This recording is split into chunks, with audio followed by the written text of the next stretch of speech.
নিজের বাক্যবাণে ফেসে গেছেন কাঞ্চন মল্লিক। এখন কুমিরে কান্নায় মন ভোলাচ্ছেন জনতাদের। তাতে কি ছিঁড়ে ভিজবে? তবে রাতারাতি ভুল বদলের কারণ কি দেখুন। আসলে সম্প্রতি বিধায়ক তথা অভিনেতা কাঞ্চন মল্লিকের একটি ভিডিও দেদার ভাইরাল হয়। কোন্নগরে তৃণমূল আয়োজিত ধর্ণা মঞ্চ থেকে কাঞ্চন মল্লিক এদিন সরকারি কর্মচারীদের নানাভাবে খোঁচা দেন, আর সেই ভিডিওই ভাইরাল হয়েছে। ভাইরাল ভিডিওতে দেখা যায় সরকারি কর্মচারীদের উদ্দেশ্যে কাঞ্চন মল্লিক বলছেন, অনেক সরকারি কর্মচারীরা কর্মবিরতি ঘোষণা করেছেন, তারা সরকারি বেতন বোনাস নেবেন না তো, সরকারি পুরস্কার ফেরত দেবেন তো, ব্যাস এমন বেফাঁস মন্তব্য করে ফেসে গিয়েছেন মিস্টার মল্লিক। যারা কর্মবিরতি করছেন শাসক দলের বিরুদ্ধে বা বলছেন তারা সরকারি বেতনটা নিচ্ছেন তো না নিচ্ছেন না, মানে আমার প্রশ্ন বোনাস টোনাস যে হয় তো সরকারি সেটা নেবেন তো না নেবেন না, মানে আমি একই আর্যিকর কাণ্ড নিয়ে উত্তপ্ত গোটা বাংলা, যেখানে মুখ্যমন্ত্রীর ভূমিকা নিয়ে প্রশ্ন তুলতে ছাড়ছেন না সাধারণ মানুষ। সেখানে কাঞ্চন মল্লিকের এহেন মন্তব্য কত তীব্র প্রভাব ফেলতে পারে তা নিশ্চয়ই বলতে লাগবে না। আর এই মন্তব্য দেখে ক্ষেপে লাল সাধারণ মানুষ।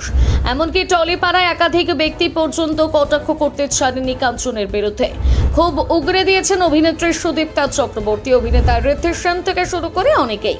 বিশেষ করে ঋত্বিক চক্রবর্তীর নাম না করে মন্তব্য করেছেন ঘাটা মল্লিক, চাটা মল্লিক, ফাটা মল্লিক, টাটা মল্লিক, অর্থাৎ মল্লিক বাবুকে এক কথায় ধুয়ে দিয়েছেন। অভিনেত্রী অনন্যা চ্যাটার্জি লিখেছেন, কাঞ্চন আপনি এই কথাগুলো বলতে পারলেন? নিজের কথাগুলো নিজের কানে শুনেছেন? আপনারা জনগণের অভিভাবক, আপনাদের ওপর থেকে মানুষের বিশ্বাস ভরসা সরে যেতে দেবেন না এইভাবে। একা হয়ে যাবেন একদিন। এক হাত বড় পোস্ট লেখেন কাঞ্চনের বিরুদ্ধে, এইভাবে একের পর এক ধিক্কার ভেসে আসে অভিনেতার নামে। তবে এত কিছুর পরেও নিজের করা মন্তব্যের বিন্দুমাত্র আক্ষেপ ছিল না অভিনেতার। কিন্তু এক রাত কাটতে না কাটতেই যেন হঠাৎ অভিনেতার 180 ডিগ্রি ভুল বদল। সমাজ মাধ্যমে একটি 6.5 মিনিটের ভিডিও পোস্ট করা হয়, আর সেই ভিডিওতে 6.5 মিনিট ধরে তিনি নিজের করা মন্তব্য নিয়ে ক্ষমা চাইতে থাকেন। বারংবার বলতে থাকেন, আমি লজ্জিত, দুঃখিত, ক্ষমা করবেন, আমি প্রতিবাদীদের সম্মান জানাই, এমনই সব কথা তিনি জানাতে থাকেন। কিন্তু রাতারাতি এই রূপ পরিবর্তন মেনে নিতে পারেননি অনেকেই। স্বাভাবিকভাবে প্রশ্ন উঠতে শুরু করে, এক রাতেই এমন পরিবর্তন কিভাবে?